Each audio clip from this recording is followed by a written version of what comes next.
ziua, sunt Liviu Popescu și vă prezint analiza zilnică a pieței de astăzi, 17 ianuarie, aici la fxmarkets.com. Bursa de valori din SUA a încheiat mix sesiunea de tranzacționare, deoarece la lansarea cărții beige s-a afirmat că economia a crescut într-un ritm modest. Apple a crescut cu 4,2% și a determinat Nasdaq să închidă pozitiv. Dow Jones a scăzut cu 0,17%, Nasdaq s-a apreciat cu 0,02% și S&P cu 0,22%. În cazul în care Dow Jones străpunge nivelul sub nivelul 13.440, ar putea ajunge la 13.380. Se estimează că Nasdaq va crește înspre nivelurile 2740. Dolarul american s-a tranzacționat mixt față de majoritatea valutelor principale, după ce Core CPI a avut un rezultat dezamăgitor de minus 0,1%, dar Industrial Production s-a situat la 0,3% față de estimările de numai 0,2%.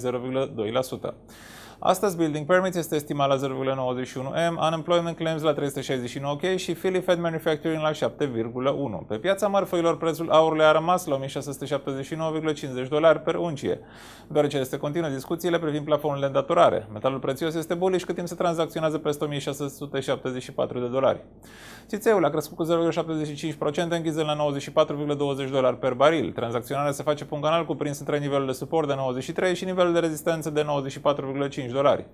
În cazul în care este străpuns nivelul de rezistență de 94,5, țițeiul ar putea testa zona psihologică de rezistență la $100. Euro s-a depreciat ușor față de dolar după lansarea cărții beige a Rezervei Federale. CPI a înregistrat 2,2% și licitația germană de obligațiuni cu maturitate de 10 ani a fost stabilită la 1,56%. Euro-dolar se tranzacționează aproape de nivelul de 1,3270. În cazul în care străpunge sub acest prag, perechea ar putea ajunge la nivelul de suport de 1,3180. Euro ultima valoare 1,3280. Lira sterlină a fost bearish față de dolar timp de 4 zile, deoarece previziunile Băncii Mondiale privind creșterea sunt reduse pentru acest an, ceea ce a provocat teamă în rândul investitorilor și a determinat să favorizeze dolarul. Lira-dolar se află la nivelul de suport puternic de 1,5970.